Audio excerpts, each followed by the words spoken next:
O Agricultura BR desta sexta-feira traz as informações a respeito do comportamento da moeda norte-americana, porque os números nos Estados Unidos para a economia deles ficou um pouco pior e isso acomoda o mercado de câmbio. Brasil deve registrar o 9º recorde seguido na área de cultivo de soja na temporada 2018-19. Utilização de recursos do Plano Safra 17-18 atingem 101 bilhões 920 milhões de reais. E saiba nesta edição quais são as orientações para a melhor época de plantio do trigo no estado do Paraná. Tem mercado físico, mercado futuro e previsão do tempo. Começa agora o Agricultura BR.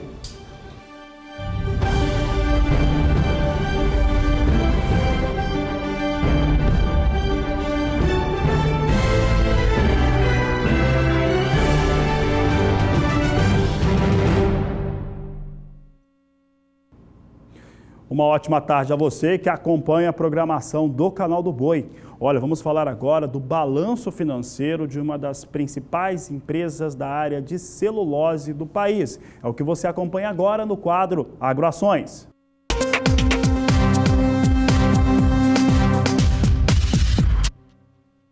E a Suzano Papel e Celulose informou ao final do dia, ao final do mercado, dia de mercado desta última quinta-feira, um lucro líquido no trimestre de 813 milhões de reais, uma alta superior a 80% de acordo com o que foi divulgado pelo balanço financeiro da empresa, mostrando um ótimo desempenho para o período divulgado. É o que nós acompanhamos aqui, um primeiro trimestre realmente de muita força, de muito ganho para a Suzano Papel e Celulose, atingindo 813 milhões de reais, uma alta de 80,6% de acordo com dado relevante informado ao mercado.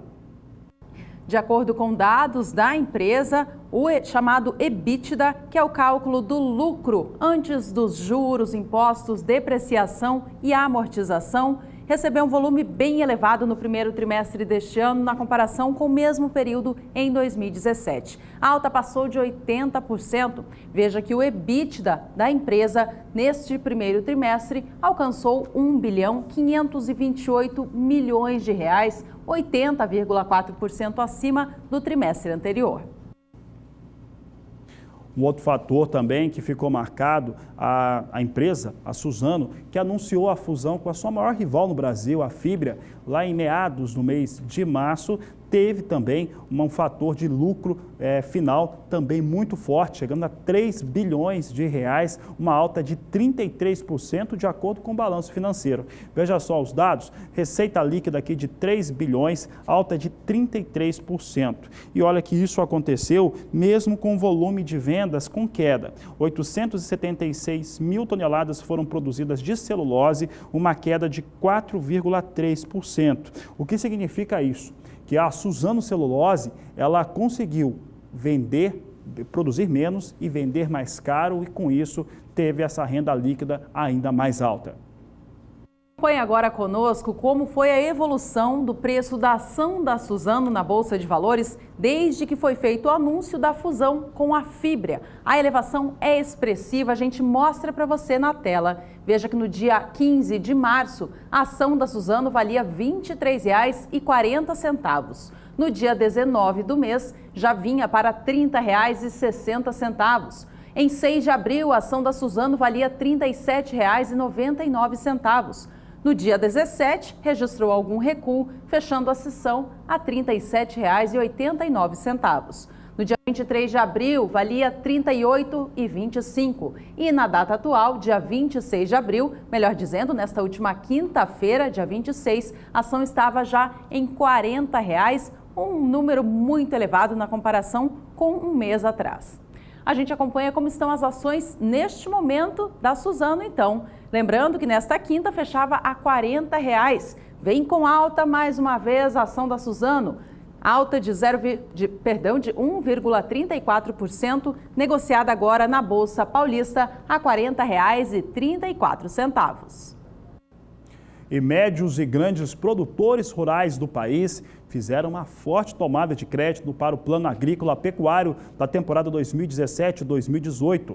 De acordo com informação divulgada pelo Ministério da Agricultura, nesta última quinta-feira, a tomada de crédito entre julho de 2017 e março de 2018 atingiu 101 bilhões 920 milhões de reais em crédito rural. É o que você acompanha comigo aqui, a tomada de médios e grandes produtores, com uma alta de 9,2% frente à tomada de crédito no mesmo período na última temporada, mostrando que os recursos financeiros disponibilizados no Plano Safra passado, mesmo com uma taxa de juros bastante discutível, está sendo utilizado. Veja agora como foi feito esse repasse em relação às linhas de financiamento. De acordo com os números, as linhas de custeio, comercialização e industrialização, elas foram liberadas em 80 bilhões de reais até agora, neste período considerado. Já os investimentos foram destinados 21 bilhões e 400 milhões de reais. Em relação às contratações feitas pelo chamado LCA, que é a letra de crédito do agronegócio, atingiram 15 bilhões e 600 milhões de reais, registrando aqui uma alta de 34,4% na comparação com o mesmo período do ano passado. A Agricultura BR destaca agora como é que fica a previsão do tempo para o mês de maio para as mais diversas culturas. Quem fala sobre o assunto é Graziela Gonçalves. Boa tarde, Graziela. Olá, boa tarde a todos. Ainda vemos nas imagens de satélite que grande parte das áreas produtoras da área central do país ainda estão sob influência de uma massa de ar mais seca. Inclusive, ao longo desses próximos dias, não há previsão de chuvas por lá e as chuvas que caírem serão muito mal distribuídas e fracas apenas ao final da tarde. Já na região sul, temos novas instabilidades retornando para o estado gaúcho e já teremos, principalmente nas áreas ao sul, acumulados que chegam até os 30 milímetros. Sobre o extremo norte do país, a chuva ainda continua mais abundante e principalmente na região norte teremos acumulados que ultrapassam os 70 milímetros. Já na faixa norte da região nordeste, os acumulados ficam em torno até dos 50. Para o próximo período, que vai do dia 3 ao dia 7 de maio, a mesma condição ainda deve continuar. O tempo ainda segue seco e ensolarado em grande parte das áreas centrais do país por conta da falta da influência da umidade da Amazônia, que nesta época do ano passa a migrar para o extremo norte. E é por isso que a chuva ainda continua aqui sobre a região. Principalmente sobre o norte do estado do Amazonas, o acumulado ainda pode se elevar, chegando até 100 milímetros. Na região sul, volta a chover aos poucos e ainda é principalmente no estado gaúcho. O acumulado por lá fica em torno dos 30 milímetros. Já para o próximo período, que vai até o dia 12 de maio, ainda temos uma situação muito parecida. A chuva que cair agora entre o estado do Mato Grosso e Mato Grosso do Sul será de maneira um pouco mais mal distribuída e os acumulados só devem ficar um pouco mais elevados no sul do estado do Mato Grosso do Sul. Já na região sul, de uma maneira geral, a chuva começa a ficar um pouco mais regular e já deve melhorar as condições do solo para as áreas produtoras. Sobre o extremo norte, a chuva ainda continua e ao longo do mês de maio, esse padrão ainda vai ser muito parecido. Grande parte das áreas centrais com tempo seco e a chuva aos poucos retornando para o sul do país. Daqui a pouco eu volto com mais previsão do tempo. Até mais!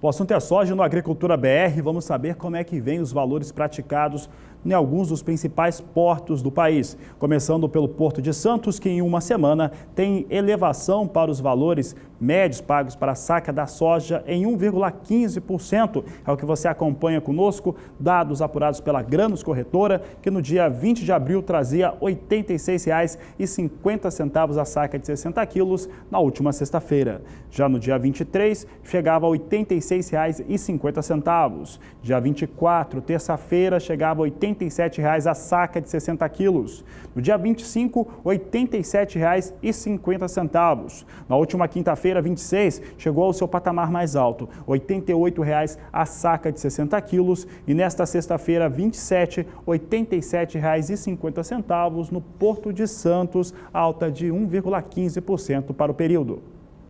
No Porto de Paranaguá, a alta semanal no valor da saca da soja de 1,74%. O preço de hoje sofreu uma queda em relação ao valor praticado nesta quinta, mas ainda assim é maior na comparação com o fim da semana passada. Na última sexta-feira, dia 20 de abril, cotação da soja no Porto Paranaense era de R$ 86,00 a saca. No dia 23, segunda-feira desta semana, o valor estava em R$ 86,50. Ele se repetiu na terça-feira, dia 24, e registrou alta expressiva na quarta-feira. Naquele dia, Porto de Paranaguá pagava R$ 88,00 no prêmio pela soja. O valor também se manteve o mesmo nesta última quinta e nesta sexta, dia 27 do mês, cai para R$ 87,50, mas ainda assim registrando ganhos de R$ 1,50 no acumulado da semana.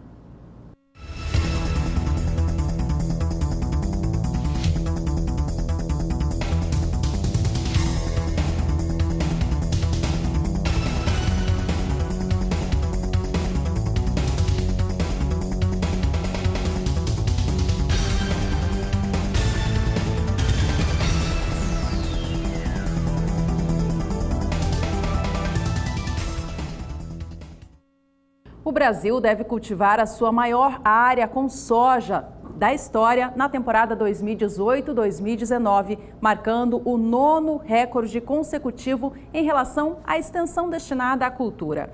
Quem disse isso foi o Departamento de Agricultura dos Estados Unidos, que publicou um documento especial a respeito de como deve ser a futura safra no país. De acordo com o departamento, a área destinada à cultura no país deve chegar a 35.800.000 hectares. Esse aumento é impulsionado pela expectativa de preços melhores, pelo aumento do consumo interno da soja no país e também pelo crescimento da demanda da China.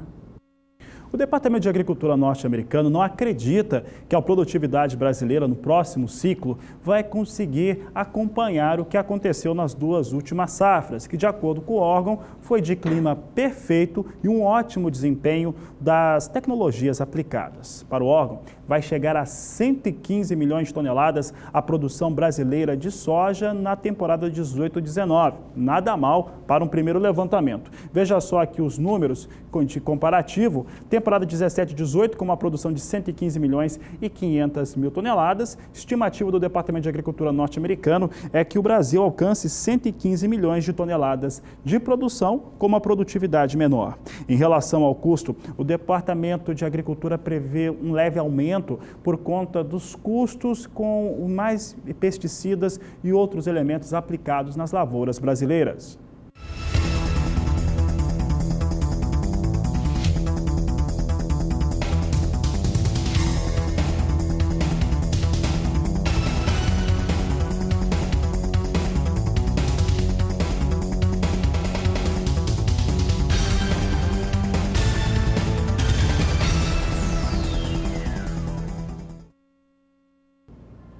E de acordo com a Bolsa de Cereais de Buenos Aires, em seu levantamento semanal apresentado na tarde desta última quinta-feira, a Argentina atinge agora mais de 52% da sua área de colheita com soja, mantendo a sua estimativa anterior de uma produção de 38 milhões de toneladas. De acordo com a Bolsa de Cereais de Buenos Aires, até o momento, cerca de 22 milhões de toneladas foram colhidas na Argentina, toneladas de soja. Veja só, a Bolsa traz esses dados, a projeção permanece a mesma, é a mesma já há 3 semanas, em 38 milhões de toneladas da oleaginosa. Já foram colhidos 22 milhões 130 mil toneladas, 54% da área de cultivo já passou pelo processo de colheita. O avanço intersemanal, em torno daquilo que avançou, na colheita da Argentina, foi de 14,4 pontos percentuais. Portanto, foi rápida nessa colheita. Nesta última semana, andou com um pouco mais de velocidade na Argentina. O assunto agora é soja negociada na Bolsa de Chicago. Tem apresentado recuperação nos últimos 2 pregões. Vamos saber agora como é que vem soja negociada por lá. É o que nós destacamos. Olha só, e destacamos elevação para os valores com soja em Chicago. Posição de maio, 10 dólares 36 centes o bushel. Julho, 10 dólares 48 centes o bushel. Agosto, 10 dólares 49 centes. Setembro, 10 dólares 43 centes por bushel. O fato é que a situação climática que deu uma piorada nas previsões agora para essa semana, influenciam muito os negócios com soja na Bolsa de Chicago, que acaba tendo essas reações mais rápidas no mercado por conta do clima nos Estados Unidos, que ainda não é o ideal para o plantio da soja. O dólar comercial operava há pouco em queda no Brasil, seguindo o movimento de fechamento desta última quinta-feira. O dia é de mais tranquilidade no mercado, desde que informações sobre a economia dos Estados Unidos foram divulgadas. Essas informações surgem em meio a temores de que as taxas de juros dos Estados Unidos seriam mais elevadas do que estava sendo esperado, o que causaria uma alteração no fluxo global de capitais. Mercado econômico norte-americano, então, influenciando na cotação da moeda em todo o mundo. Aqui no Brasil, não foi diferente. Nesta sexta, volta a recuar, então, o dólar vem no momento com queda de 0,13%, negociado na venda a R$ 3,47 mais um. Seguindo informações com a economia norte-americana, ela desacelerou no primeiro trimestre, uma vez que os gastos dos consumidores cresceram no ritmo mais fraco em quase 5 anos. Mas o revés deve ser temporário diante do aperto do mercado de trabalho e do amplo estímulo fiscal. Até o fim desta edição, a gente acompanha mais um pouquinho sobre como se comporta a moeda aqui no país.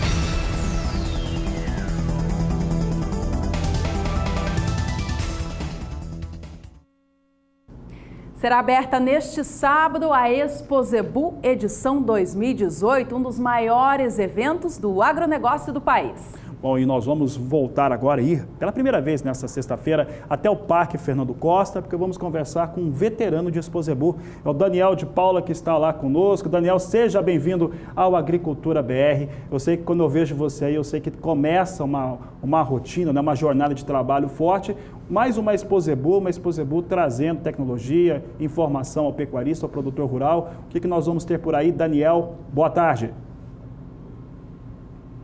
Boa tarde, Fabiana, a você, boa tarde, Juliane, a todos os que acompanham esta edição do Agricultura BR. Essa foi boa, do veterano, um menino veterano aqui no solo sagrado do Zebu. Aliás, o solo sagrado está bem aqui atrás de mim, a pista Torres Homem Rodrigues da Cunha, que é como foi batizada a pista de julgamentos aqui do Parque Fernando Costa, que abriga mais uma edição da Expo Zebu, a 84ª edição, este ano com o tema dos 80 anos do Serviço de Registro Genealógico. A BCZ comemora essas 8 décadas em que o governo federal delegou à entidade, com sede aqui em Uberaba, aqui no Parque Fernando Costa, o Serviço de Registro Genealógico das raças zebuínas, que vão se apresentar aqui a partir de domingo para julgamento, mas já tem bastante animal que já ocupa os pavilhões aqui no Parque Fernando Costa, todos eles muito bem instalados, já estão terminando os trabalhos de admissão dos animais inscritos. São 1.850 animais que participarão dessa Expo Zebu número 84, tanto na pista de julgamento quanto também no torneio leiteiro. O julgamento e o torneio começam no domingo pela manhã. O torneio leiteiro terá a participação do G leiteiro, também da raça Cindy, Guzerá, enfim, terá bastante movimentação na praça do torneio leiteiro, e o julgamento com todas as 10 raças zebuínas presentes aqui na pista do Parque Fernando Costa.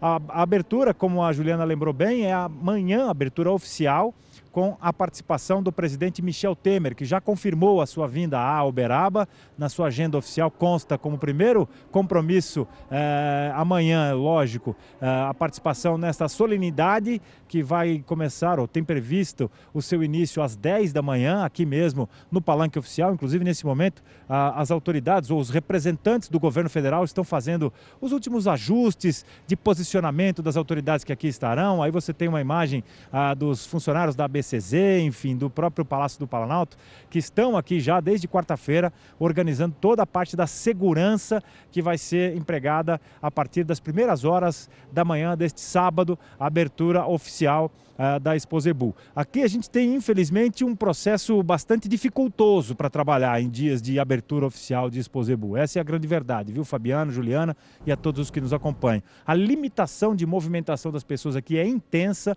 ainda mais em ano eleitoral. A coisa deve ser bastante agravada com relação a isso. O credenciamento é bastante burocrático. Nós mesmos estamos já concluindo a nossa participação amanhã na transmissão que vamos fazer aqui de Uberaba a partir das primeiras horas da manhã deste sábado, mas a comitiva do governo virá com 20 profissionais, além de autoridades. O governador de Minas, Fernando Pimentel, não confirmou a sua presença, até porque ele acabou de sair aqui do Parque de Exposições. O Fernando Pimentel participou aqui com algumas outras autoridades, entre elas o prefeito municipal Paulo Pial, de uma cerimônia aqui em que ele anunciou uma linha de crédito de financiamento do Banco de Desenvolvimento de Minas Gerais, de praticamente 7 milhões de reais para pagamento em 60 prestações, com 12 meses de carência para a compra de touros zebuínos puros de origem, os touros PO. Então, os produtores que quiserem poderão acessar essa linha de crédito do Banco de Desenvolvimento de Minas Gerais. Acabou de ser anunciado pelo Fernando Pimentel,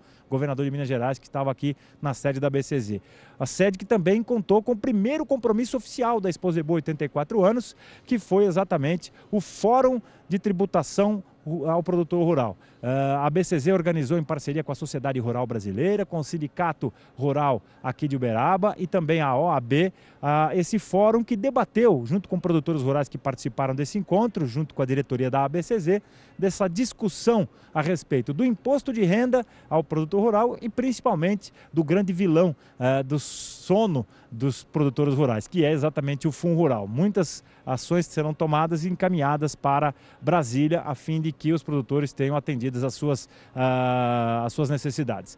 Começou oficialmente com esse tipo de encontro aqui, mas o que interessa mesmo é a partir de amanhã, depois do final desta solenidade oficial de abertura. Então a gente vai combinar o seguinte, Fabiano, Juliano, daqui a pouquinho eu volto aqui de Uberaba, aqui do Parque Fernando Costa, para falar um pouquinho mais a respeito dos nossos compromissos. Eu acabei de vir de uma viagem longa e maravilhosa, extremamente proveitosa pelo Tocantins, pelo Pará. Conheci o Nelore Água Fria, mas daqui a pouco eu volto a falar um pouquinho dessa agenda, dessas nossas andanças e do nosso compromisso aqui.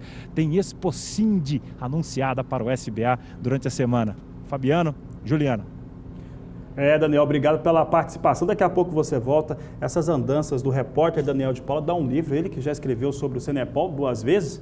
Dá um livro aí. Essa questão das feiras, inclusive, que começa amanhã com a Expo Zebu e depois na segunda-feira com a AgriShow, terá participação também a AgriShow na abertura do presidente Michel Temer e também de vários chamados presidenciáveis, candidatos que vão estar presentes ou pré-candidatos presentes, principalmente na AgriShow. Quanto ao governador do estado de Minas, Fernando Pimentel, é importante lembrar que nesta última quinta-feira foi instaurado na Assembleia Legislativa de Minas um processo de impeachment contra o governador e ele tem evitado algumas aparições públicas.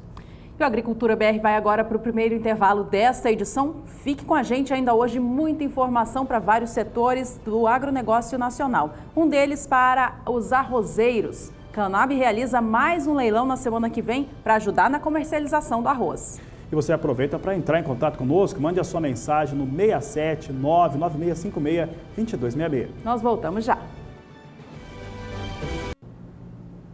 E o assunto do Agricultura BR agora é a exportação de produtos industrializados da JBS, que você vê agora no quadro Agroações.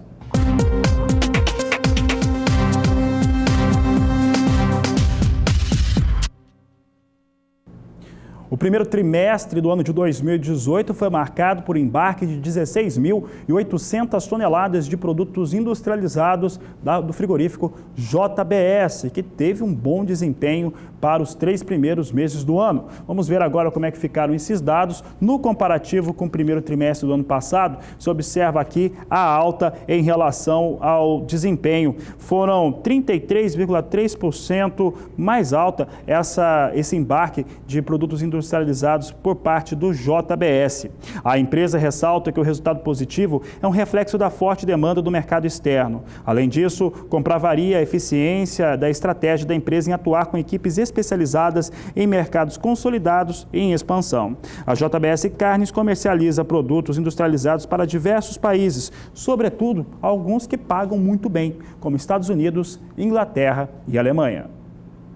Vamos acompanhar como vem operando as ações da BRF nos últimos dias aqui no Brasil, na comercialização na Bolsa de São Paulo. Veja que a ação vem operando com alta no acumulado deste mês. No dia 28 de março, valia R$ 8,90. No dia 2 de abril, subia para R$ 9,40. A ação fechava no dia 10 de abril a R$ 8,96 e voltava a operar em alta nos dias seguintes. No dia 23, o valor fechava em R$ 9,20 e nesta última quinta a R$ 9,22 por ação.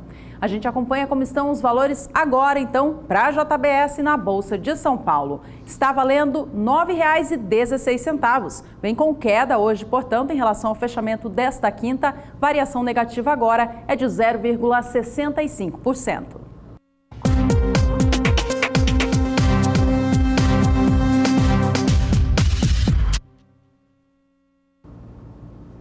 O Pará tem sido castigado por chuvas intensas neste mês de abril. De acordo com o Ministério da Integração Nacional, 24 municípios do estado já estão reconhecidos com situação de emergência por conta de tempestade, inundações, alagamentos, enxurradas e também erosão de margem de rio. O estado do Pará é um importante estado para o escoamento da safra de grãos brasileira, uma vez que liga o estado do Mato Grosso até portos importantes, como o de Santarém e de Miritituba. E há pouco você viu o Daniel de Paula entrar ao vivo lá do Parque Fernando Costa, em Uberaba, e ele comentou que esteve, nas últimas semanas, visitando o estado de Tocantins e também do Pará. Na oportunidade, no estado do Pará, ele conheceu essa situação precária que a Juliana acabou de destacar e trouxe algumas filmagens. É o que você acompanha agora. Eu rodo uma barbaridade pelo Canal do Boi, tenho esse privilégio de conhecer boa parte do Brasil, mas esse trecho aqui de uma rodovia que a gente usou 80 quilômetros apenas, em 3 horas e meia, com vários percalços no meio do caminho. Por exemplo, tá vindo um caminhão aí, ó, ele não sabe como é que vai chegar no seu destino, está carregando os ferros, está carregando disco de arado, enfim, está carregando um equipamento para tentar chegar lá. Mas a gente viu uma série de todos os tipos de veículos passando seríssimas dificuldades aqui na rodovia. Vários tipos, moto, carros, caminhonetes traçadas com dificuldades e atoleiros gigantescos em que as pessoas não conseguem sair do lugar, inclusive caminhão transportando gado para o abate. Tem muita fazenda aqui para dentro de pecuária de corte. Olha o caminhão de gado. Ficou.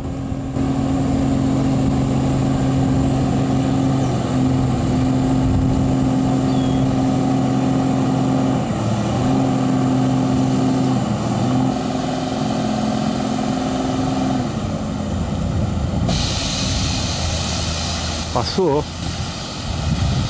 É um herói.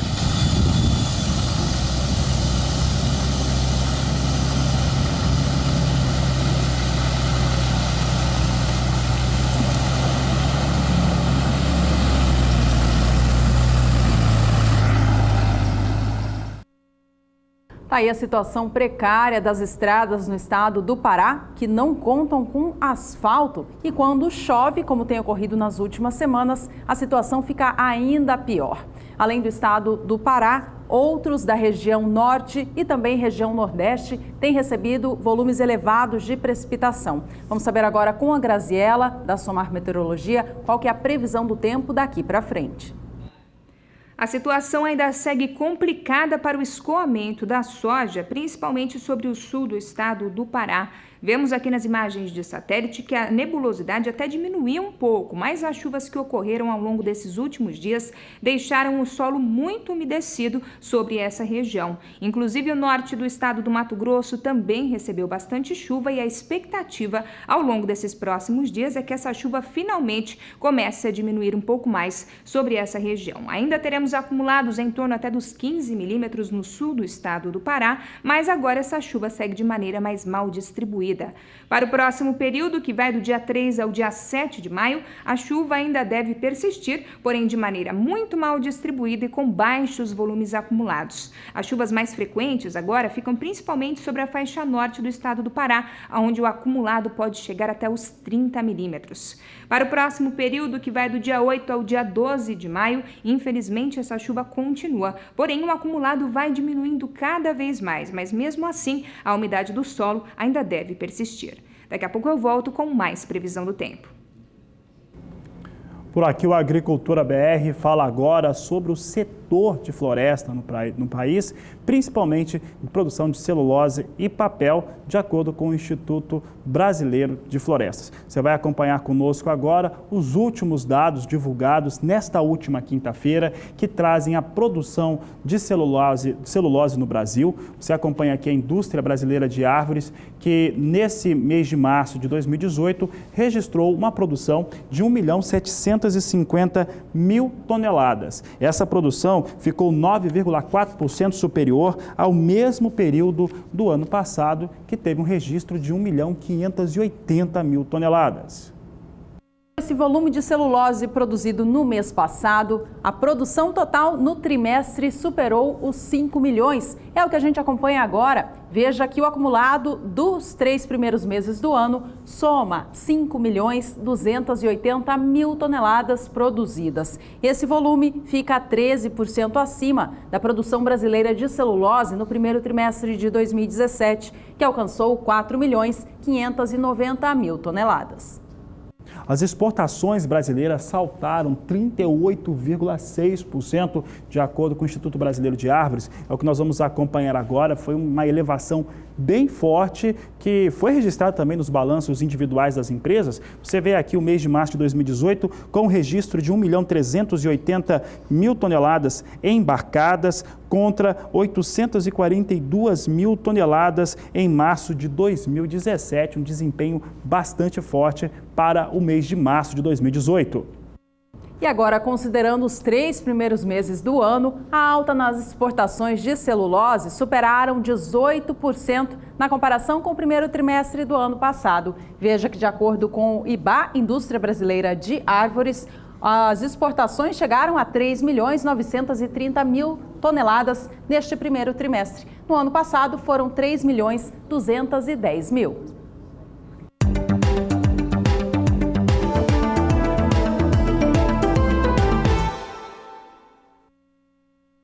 Durante essa semana, a Agricultura BR trouxe uma preocupação que tem se abatido sobre produtores rurais do oeste do Paraná e do Mato Grosso do Sul. É a falta de chuvas. Olha, quando nós começamos a falar do assunto, tinha 20 dias sem precipitações chuvosas, agora vai chegando próximo a 30. E no Mato Grosso do Sul, o desenvolvimento das lavouras agora de milho que estão no campo, estão exatamente à espera da chuva. É o que você vê agora na reportagem de Miriam Valadares. Aqui na fazenda J. Basso são 10.000 hectares cultivados com milho safrinha. Ao meu lado, o Ayrton Correa, e nós vamos saber como que está o desenvolvimento da lavoura. Houve um atraso no plantio do milho, Ayrton? Isso, realmente houve um atraso, e esse atraso se deve a alguns fatores, principalmente a questão do plantio da soja aqui no estado. No início tivemos um problema de seca e depois choveu muito, então atrasou o plantio. E, consequentemente, esse atraso reflete automaticamente no plantio do milho safrinha. E também a colheita, na época da colheita choveu um pouco também, então também atrasou a colheita e consequentemente atrasou o plantio do milho safrinha. Aqui na empresa hoje, no caso, a gente plantou dentro da janela, que até o dia 10 de março, a gente conseguiu plantar 45% da área do milho dentro da janela. Tá? E fora da janela a gente plantou mais ou menos 55%. Então assim, hoje o quadro é um pouco difícil porque nós estamos no período de estiagem aqui hoje, então aqui está mais de 25 dias sem chuvas e como vocês veem o milho aqui hoje está precisando de muita chuva, até por pendoamento, então realmente tem que chover nos próximos dias aqui, já tem uma certa quebra de produtividade aqui, então a gente conta com a chuva, mas assim, tem que chover, senão vai ter uma quebra bem significativa na parte do milho. O que seria um clima ideal? O clima ideal que fosse daqui para frente para nós é que fosse chover nos próximos dias aí, né? E não fosse acontecer geada. Esse seria o clima ideal para a gente conseguir ter uma safra ainda, uma safra média aqui na nossa região. Na safra passada, a produtividade do milho foi superior a 100 sacas por hectare. Nesta temporada, devido aos problemas mencionados pelo Ayrton, o número deve cair um pouco. Os investimentos foram feitos para atingir bons índices. Em fase de desenvolvimento, a lavoura segue livre de pragas e doenças. Aumentaram os custos dessa safra? Praticamente os custos não subiram muito, se manteve igual no passado, então não teve muita oscilação. A preocupação que a gente tem como produtor de grão aqui é em relação ao preços. Então, ano passado a gente colheu uma safra boa, sim, mas o preço não foi muito saudável. E geralmente acontece isso, quando o produtor colhe e vende, o preço está baixo. Depois, agora, hoje o milho está um preço bem diferente, então teria que estar um preço bem acessível. Se o preço do milho tiver baixo lá na frente, às vezes não cobre nem o custo de produção da lavoura do milho. Então a gente espera aí, como empresa, que os preços do milho venham a reagir também para a gente conseguir, pelo menos, equilibrar os custos de produção. O que seria o ideal hoje? O preço do milho hoje teria que estar no mínimo acima de R$25 para conseguir equilibrar as contas. O ideal seria estar, na verdade, acima de R$30, né? Seria o ideal. É o que a gente quer, mas não consegue, né, Miriam? 30% a 40% da produção da fazenda é travada em contratos futuros. A grande preocupação hoje é de travar um contrato se você não conseguir colher o milho. Então a gente poderia travar mais, garantindo o preço só em função do risco de não colher. A gente trava só uma parte da produção. No estado do Rio Grande do Sul, as atividades envolvendo o milho têm a ver com o milho da safra de verão, uma vez que eles não cultivam o safrinha.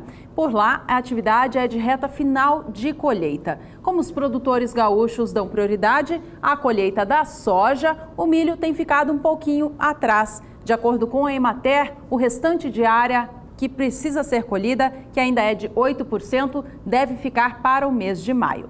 Em relação à produtividade que está sendo observada por lá, as lavouras de milho comercial têm rendido, em média, 7 toneladas. Já o milho destinado à silagem tem rendido 40 toneladas por hectare, sendo que algumas áreas apresentam produtividade de até 50 toneladas. O preço pago aos produtores gaúchos se manteve praticamente estável nesta semana comparado com a semana anterior, lá na casa dos R$ 37,39. Já quando compara com o preço do ano passado, a alta passa dos 47% para a saca de milho, de acordo com a Emater. Veja aqui os dados em relação à Emater, R$ 34,94, na verdade, que corrigindo o valor, R$ 34,94 é o valor da saca na semana de 20 a 26 de abril. A alta frente ao mesmo período do ano passado é de 47,1%. De acordo com a Emater, em função da diminuição da área de cultivo no estado da safra, se tem aqui um grande aliado ao consumo do grão para este período, fazendo com que se tenha essas elevações dos preços registradas no Rio Grande do Sul comparado ao último ano.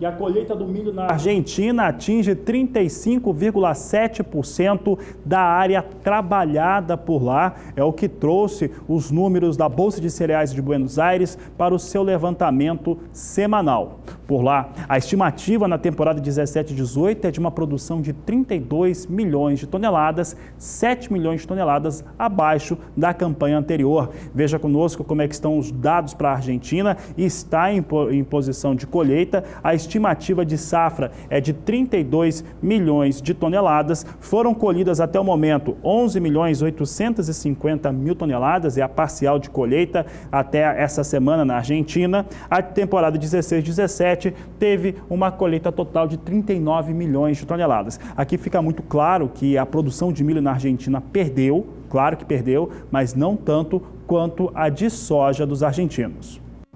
De olho agora no mercado futuro do milho. A gente acompanha milho negociado na Bolsa de Chicago nesta sexta-feira. Negócios vêm operando agora com alta. A posição de maio de 2018, que é de mais curto prazo, sobe 3 centes de dólar por bushel, vindo a 3 dólares 89 centes mais 2. Julho vem a 3 dólares 98 centes mais 6 o bushel, ganhando de forma bastante parecida. A posição de setembro sobe hoje para mais de 4 dólares o bushel, vem a 4 dólares 5 centes mais 6, enquanto dezembro 4 dólares 14 centes mais 4, todas as posições reagindo de forma positiva.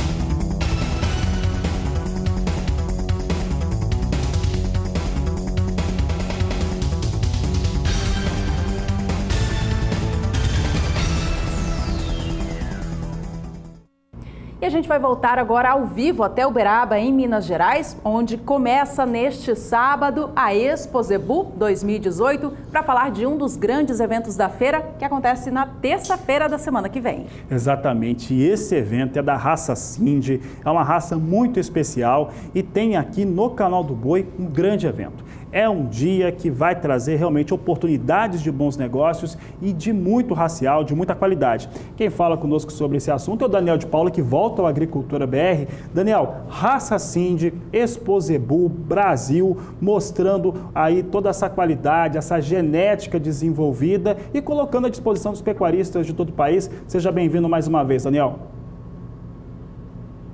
Obrigado, Fabiano. Já batizei, né? Quando estive o mês passado lá na Fazenda Tabaju, ali na divisa de Sales com Novo Horizonte, onde é conhecida a terra do Sindhi, a terra da família Castilho, né? Do Sindhi Castilho. Desde então eu já estou batizando a nossa cobertura aqui dessa exposição, que é a Copa do Mundo do Gado Zebuíno, de Expo Sindhi no SBA, porque nós teremos uma programação bastante extensa. Já começou naquele dia, né?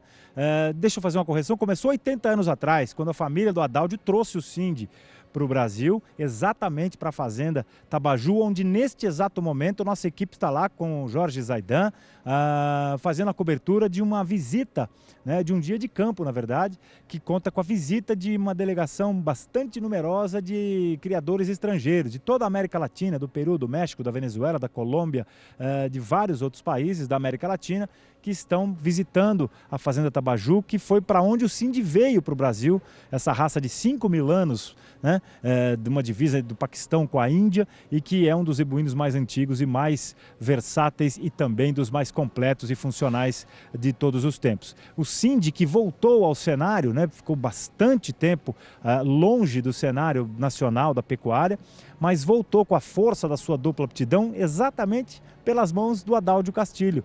O Adaldio que trouxe aqui para essa pista em 2006, no dia da solenidade de abertura oficial da Expo Zebu daquele ano, um casal de bezerros.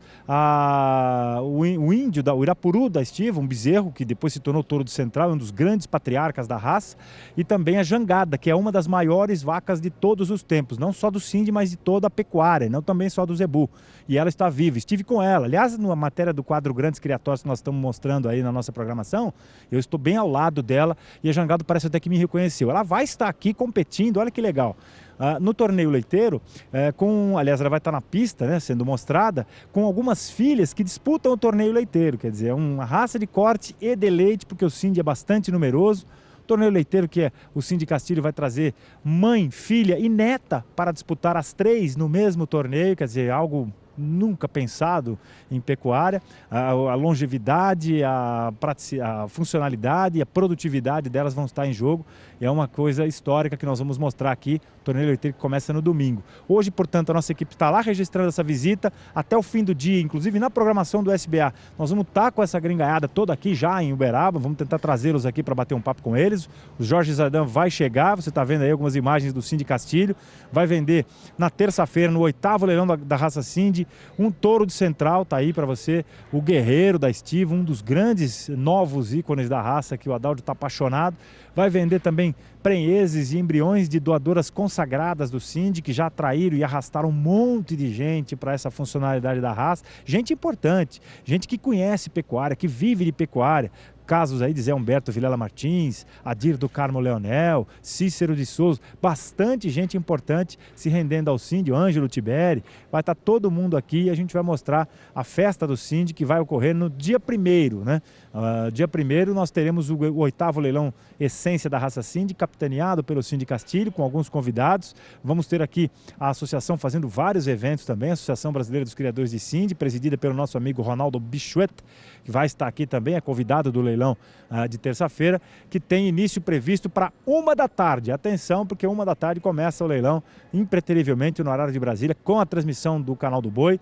De manhã nós teremos flashes aqui mostrando o desfile dos animais que vão ser apresentados perto da hora do almoço. Vamos fazer bastante barulho aqui com relação ao Cindy, que é realmente a força de apresentação desta Expo Zebu 84 anos, que está na nossa agenda para essa semana, meu caro Fabiano, minha cara Juliana. Depois de longas andanças, deliciosas andanças, fomos novamente visitar o Grupo Terra Grande lá em Tocantins e seus clientes no Pará, algumas aventuras que passamos para chegar em algumas propriedades. Depois voamos para a Fazenda Água Fria. Tive o privilégio finalmente de conhecer a propriedade deste fenômeno chamado João Guimarães Filho, que herdou a responsabilidade de conduzir esse Nelore Água Fria, que também, a partir de já, passa a ser manchete da nossa programação, porque em agosto eles têm um baita de um leilão, dos mais aguardados do Brasil, vai movimentar Xinguara e toda aquela região sul do estado do Pará, boa parte do estado do Pará, na verdade, né? E é também a divisa com o Tocantins. Eu quero mandar aqui o meu abraço a essa turma lá do Nelore Água Fria, com o João Guimarães, pai dele, o João Filho, a Paula, enfim, as meninas, toda a equipe dele que nos recebeu lá, eu e o Gerson Oliveira, o nosso negrinho, que participamos lá de 4 dias de captação de material. Tá um brinco o Nelore Água Fria, nós vamos mostrar isso na nossa programação. Quero deixar meu forte abraço a toda a rapaziada que está lá na Fazenda Água Fria, em Xinguara, no Pará. E agora nosso compromisso é aqui, na Copa do Mundo do Gado Zebuíno, na terra do Zebu, e a gente vai trazendo informações ao longo dessa sexta-feira, amanhã na abertura oficial, que começa 10 da manhã, horário de Brasília, e ao longo de toda a semana, com esta que é uma das maiores e mais bonitas feiras agropecuárias do mundo, meu caro Fabiano, Juliana. Tá certo, Daniel. Daniel, vou aproveitar a sua presença aqui, vamos continuar contigo, sabe? Porque na terça-feira tem o leilão Raça Cindy, marcado para as 13 horas, mas vai começar antes, tá, Daniel? Não sei se você está sabendo que o Zaidan não chegou ainda, mas Juliana, Zaidan, eu aqui também, participando um pouquinho, tá? Vai ter um grande evento, uma preparação aí para esse leilão com o Canal do Boi e dentro do Agricultura BR, né? Vamos encerrar um pouquinho antes e vai começar essa transmissão para mostrar muito mais essa raça, para que quem está em casa em todo o Brasil tem a oportunidade de saber mais sobre o leilão e principalmente sobre essa grande raça que está no Brasil já há tanto tempo com ótimos resultados. Não, estamos sabendo, já estamos programados, eu e a unidade 24T, equipe show do Canal do Boi, já vai se posicionar aqui para que a gente possa mostrar o desfile, a apresentação dos lotes, que vai contar com várias novilhas, muitas delas prenhes, de primeiro nível, né, de genética altíssima. São irmãs dos embriões de grandes doadoras do Cindy que o Adaldio vai vender com os seus convidados. Nós teremos um touro do Central, que é o guerreiro, você viu aí na imagem. Vai ser uma apresentação especial, mas não só o Adaldio, que eu chamo de embaixador mundial do Cindy, mas também alguns dos seus clientes, algumas das pessoas que aderiram ao Cindy graças a todo o didatismo que ele já mostrou ao longo desses anos todos, com a paixão que ele mostra vivendo o Cindy de dia a dia, no manejo, ele e toda a família Castilho, que se dedica integralmente à criação dessa raça, que eu repito, é uma das mais completas e mais funcionais e mais rentáveis do mundo da pecuária, viu, Fabiano? Nós vamos estar prontos aqui, pode contar com isso. Tá certo, então, Daniel, obrigado pela sua participação, bom trabalho e até mais, porque você volta durante toda a programação desta sexta-feira. Obrigado pela participação. Bom, e falando em pecuária, o setor tem um grande motivo para comemorar. Recentemente recebeu um status importante, país livre da febre aftosa com vacinação. Sobre este assunto, Adriano Edival tem um recadinho para a gente.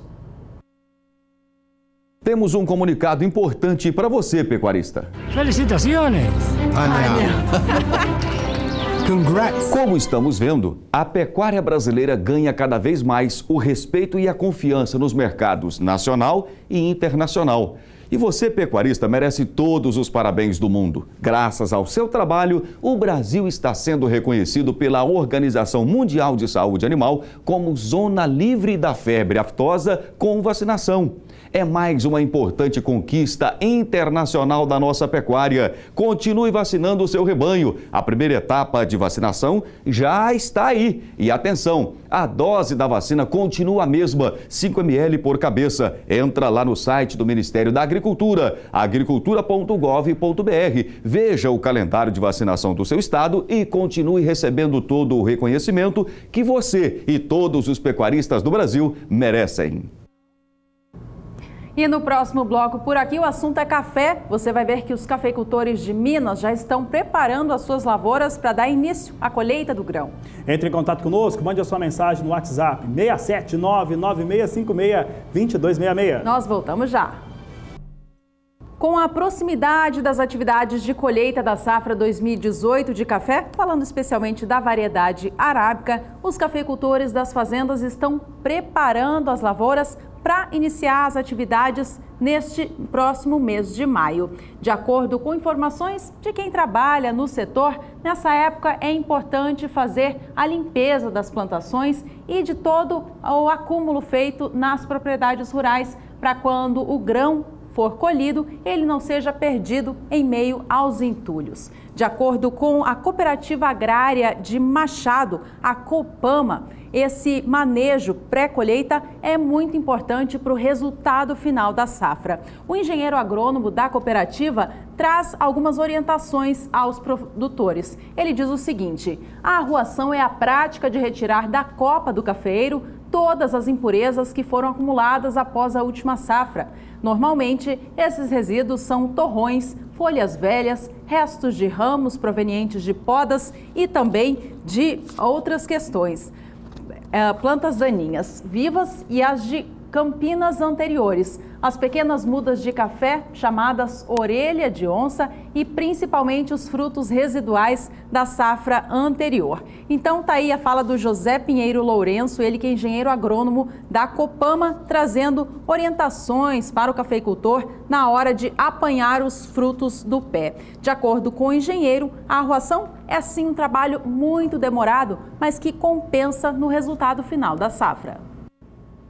Vamos saber agora como é que vai estar o clima para a colheita do café em Minas. Quem fala a respeito do assunto é Graziela Gonçalves. Por enquanto, no estado de Minas Gerais, vemos nas imagens de satélite que o ar seco continua dominando grande parte do estado e impedindo a formação de nuvens mais carregadas. Inclusive, ao longo desses próximos dias, não há previsão de nenhuma chuva significativa. A chuva que cair será fraca e muito mal distribuída apenas ao final da tarde. Por isso que a colheita do café segue sem maiores dificuldades sobre todo o estado. No próximo período, que vai até o dia 7 de maio, nada muda. Tempo ainda muito seco e ensolarado em todo o estado e por isso que as atividades de campo seguem sem maiores dificuldades. No próximo período, então, que vai do dia 8 ao dia 12 de maio, até volta a chover um pouco mais no sul do estado de Minas Gerais, mas o acumulado ainda segue muito baixo e não deve atrapalhar as atividades de campo. Daqui a pouco eu volto com mais previsão do tempo. E as grandes redes de cafeterias do mundo continuam expandindo pelos mais diversos países e também aumentando o seu rendimento, mostrando que o consumo de café segue crescendo em todo o mundo, principalmente na Ásia. Esse é o caso da norte-americana Starbucks, que divulgou nesta última quinta-feira o seu balanço financeiro para o segundo trimestre fiscal norte-americano, ele que começa ali no dia 1º de janeiro e encerra no dia 1º de abril. Vamos ver como é que ficaram esses dados de balanço da Starbucks. É uma empresa importante, tem muitas unidades no Brasil também. Segundo trimestre fiscal deles, de 1º de janeiro a 1º de abril de 2018, registrou um lucro de 660 milhões e 100 mil dólares, ou 47 centos de dólar por ação, de acordo com o que foi divulgado pela companhia nesta última quinta-feira. O resultado representa aumento de 1,12% frente ao mesmo período do ano passado. E a receita líquida no segundo trimestre anual, que corresponde, como você já viu, do período de 1º de janeiro a 1º de abril, aumentou 14% na comparação anual, ou seja, com o mesmo período do ano passado. E o resultado ficou, inclusive, acima da expectativa que se tinha. O resultado fechou em 6 bilhões e 30 milhões de dólares, enquanto a estimativa esperava 5 bilhões 930 milhões em relação à receita líquida desse período. Vamos saber como é que vem a operação do café, com café arábica na Bolsa de Nova York. Agora é a referência internacional, principalmente aqui para o Brasil, que é o maior produtor e exportador de arábica do mundo. Veja só que hoje temos uma movimentação de alta, as posições vão ganhando 1,5 centavos na média aqui por posição de curto prazo. Maio vem a $1,19 mais 15 a libra peso. Julho, $1,21 mais 55. Setembro, $1,23 mais 60 por libra peso, e a posição de dezembro a $1,27 mais 5 por libra peso. Negócios com café arábica na Bolsa de Nova York, neste momento em alta.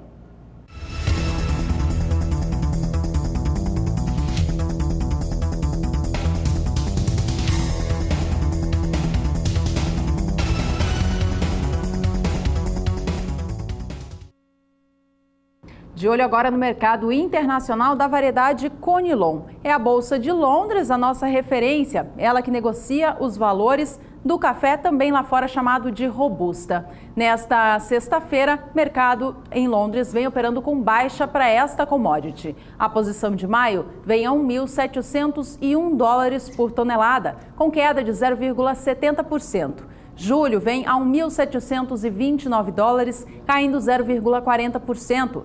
A posição de setembro cai 0,46% agora e negocia a tonelada do café Robusta a 1.718 dólares, enquanto novembro vem a 1.721, com queda de 0,41%.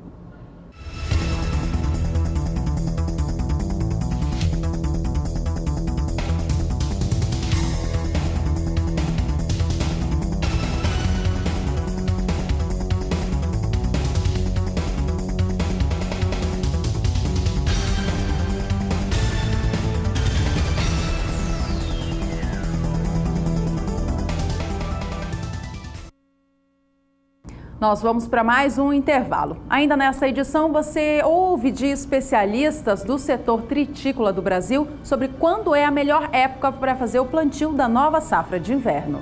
E você vai acompanhar as últimas informações do mercado da soja aqui no Agricultura BR. Não sai daí, nós voltamos já. Estamos de volta e atenção triticultores do Brasil, em especial do estado do Paraná. As informações são para o plantio da nova safra de inverno.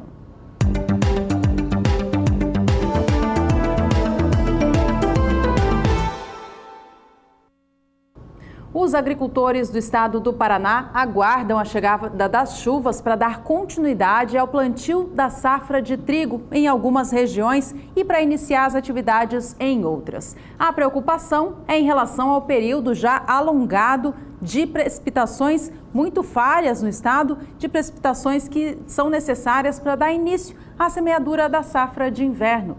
O período da janela ideal de semeadura já começou em parte do estado do Paraná e ela se prolonga de acordo com cada região e cada solo que ali se encontra. De acordo com informações da Abitrigo, a janela de plantio no estado vai até meados e final de maio para algumas regiões e em outras regiões até o final de junho. Informações da Abitrigo, então, a respeito desse período para fazer a semeadura do cereal.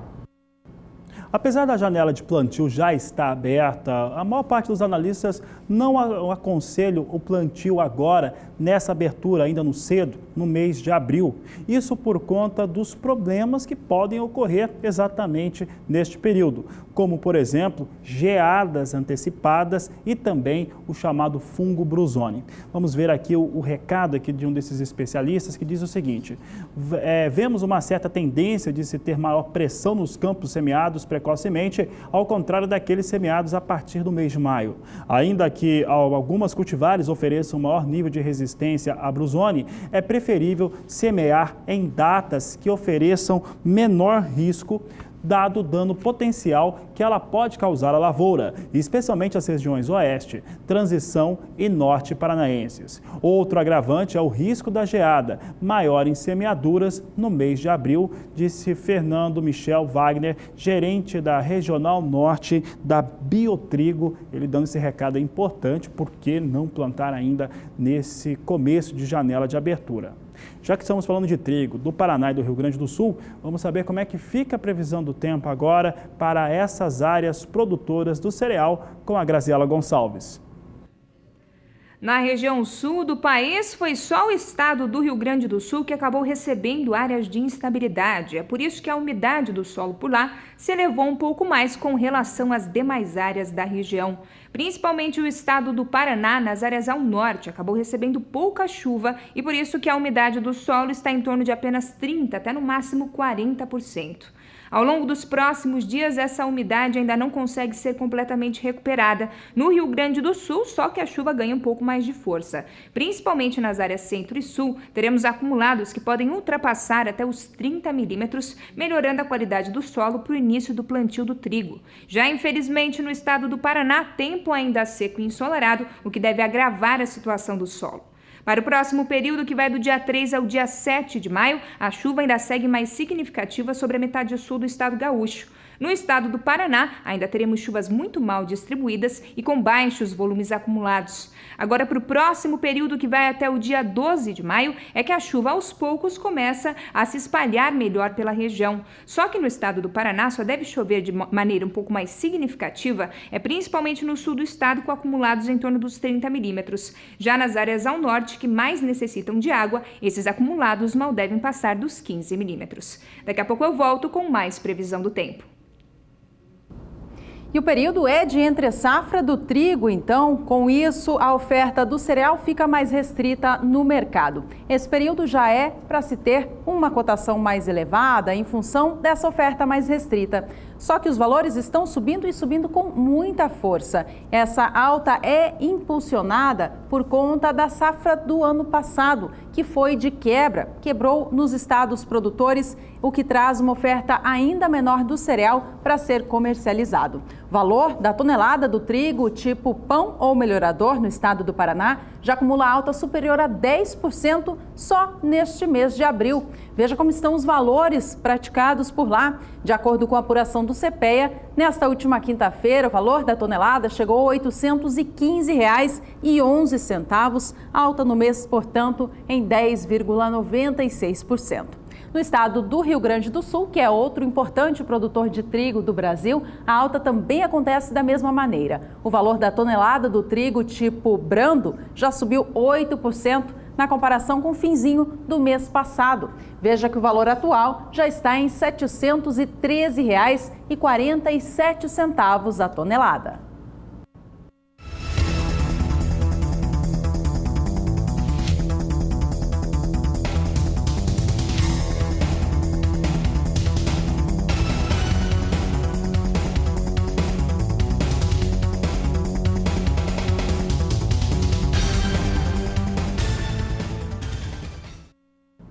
Rapidamente vamos saber como é que vem a operação com trigo no cenário internacional. Temos aqui trigo com forte recuperação nessa sexta-feira, ganhando entre 5 centes até 7 centes de dólar por bushel. Maio vem a $4,88 o bushel, julho $4,95, setembro $5,12, dezembro $5,34 mais 4 para o bushel do trigo.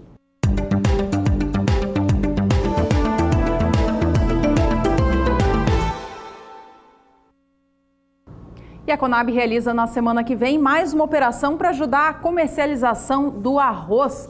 Desta vez será apenas o leilão da modalidade PEPRO, Prêmio Equalizador Pago ao Produtor Rural. O leilão será feito no dia 3, na quarta-feira da semana que vem. Serão colocados à disposição para receber prêmio o total de 51 mil toneladas do cereal, sendo 45 mil destinadas ao estado do Rio Grande do Sul e 6 mil para Santa Catarina. Este prêmio, o PEPRO, é ofertado ao produtor ou a sua cooperativa que efetue a venda do produto pela diferença entre o preço mínimo e o valor do prêmio equalizador arrematado. A opção pela realização apenas deste leilão desta vez, apenas o PEPRO, ao invés de PEPRO e PEP, tem a ver com uma análise de mercado feita recentemente que mostrou uma leve reação dos preços no mercado. As restrições para o destino do produto são as mesmas de editais anteriores. Não pode ter destino estados da região Centro-Oeste, Sul e Sudeste, além de alguns outros estados, como Piauí, Maranhão, Rondônia. Vamos saber aqui como é que fica essas restrições, né? Restrição de destino, todos os estados do Sul, Sudeste e Centro-Oeste, além de Tocantins, Pará, Maranhão, Piauí e Rondônia, na qual não pode ser destinada esse arroz para esses estados. Nas 6 operações anteriores, realizadas em 2018, a Conab ofereceu 754 mil toneladas de arroz. O aporte total para essas operações são de aproximadamente 100 milhões de reais, de acordo com o Ministério da Agricultura.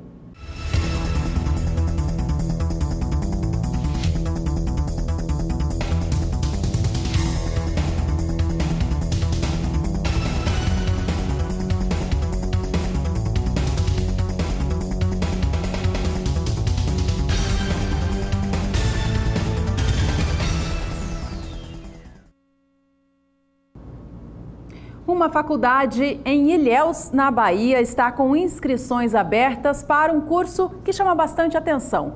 Curso de cacau. Esta é a primeira vez que o Brasil oferta uma graduação neste sentido. A faculdade é a Madre Thaís e está já com as inscrições abertas para o vestibular 2018, com ingresso no segundo semestre letivo do ano.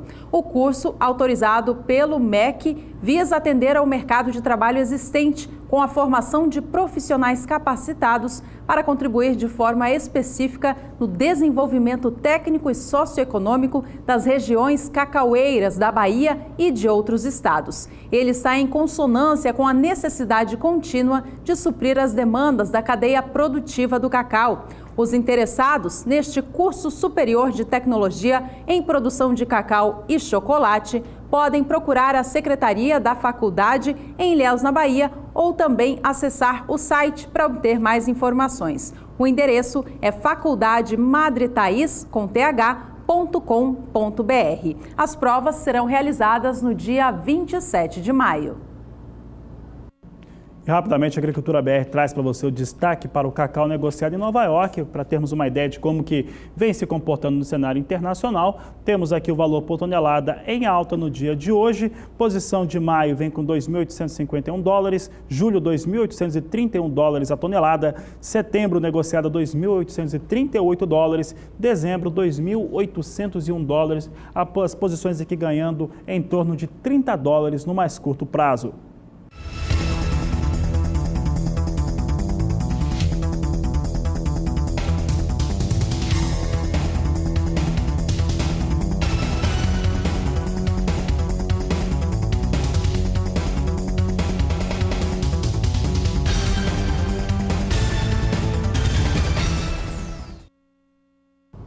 E a gente segue por aqui trazendo agora a participação do público de casa. É o quadro Agricultura BR Responde.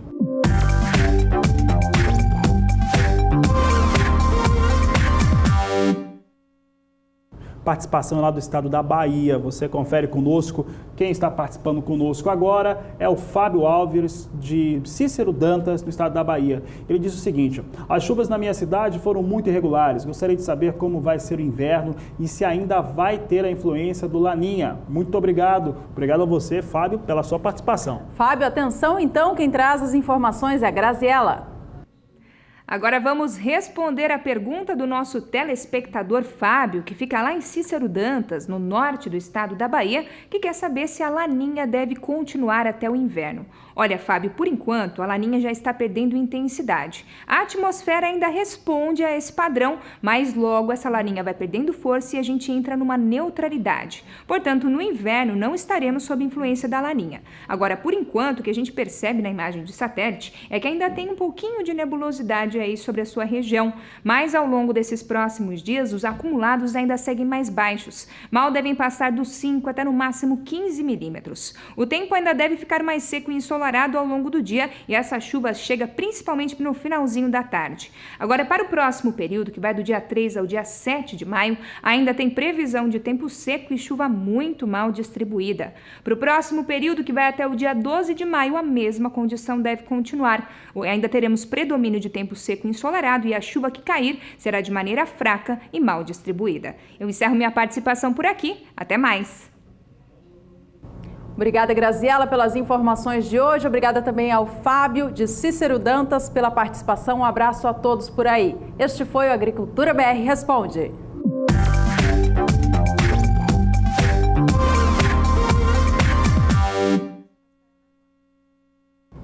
Destaque do Agricultura BR é para os valores da soja em alguns dos principais portos de referência do Brasil. Eu destaco o maior embarcador de soja do Brasil, que é o Porto de Santos. Veja só como vem a movimentação nesta última semana. Na sexta-feira passada, no dia 20, vinha a R$ 86,50 a saca, valor mantido na segunda-feira do dia 23, em R$ 86,50. No dia 24, subia para R$ 87,00 a saca. No dia 25, voltava a subir na quarta-feira, R$ 87,50, para na quinta-feira do dia 26 atingir o seu maior patamar, R$ 88,00 a saca. Neste dia 27, sexta-feira, recua um pouco para R$ 87,50, ainda assim uma alta de 1,15%. No Porto de Paranaguá, o preço pago pela saca da soja nesta sexta-feira está em R$ 87,50. Ele está maior na comparação com a sexta passada, quando o prêmio pago era de R$ 86,00. Nesta última segunda, dia 23, cotação abria a semana a R$ 86,50 e assim permanecia na terça-feira, dia 24. Na quarta, o Porto de Paranaguá elevou o preço pago pela soja para R$ 88,00 a saca, valor que foi repetido nesta última quinta, dia 26. Nesta sexta, reforçando, o preço está em R$ 87,50, alta de 1,74% na semana. O clima não está dos mais adequados para o plantio da soja nos Estados Unidos. Esse é um fator ou argumento para novas altas em Chicago, além da volta dos fundos de investimento na operação norte-americana. Veja só que nós temos alta forte nesse momento para a soja em Chicago. Posição de maio vem para $10,44 o bushel, julho $10,55 o bushel, agosto $10,57 e setembro $10,49 mais 6. As posições de mais curto prazo aqui vão ganhando, na média, 16 centes de dólar por posição. Aqui no Brasil, o mercado de câmbio opera com tranquilidade nesta sexta-feira, vindo em queda até há pouco, seguindo o movimento registrado nesta última quinta-feira. O mercado está mais tranquilo depois de informações divulgadas pelos Estados Unidos sobre a sua economia, em meio a temores de que as taxas de juros do país ficariam bem mais elevadas do que estava sendo previsto.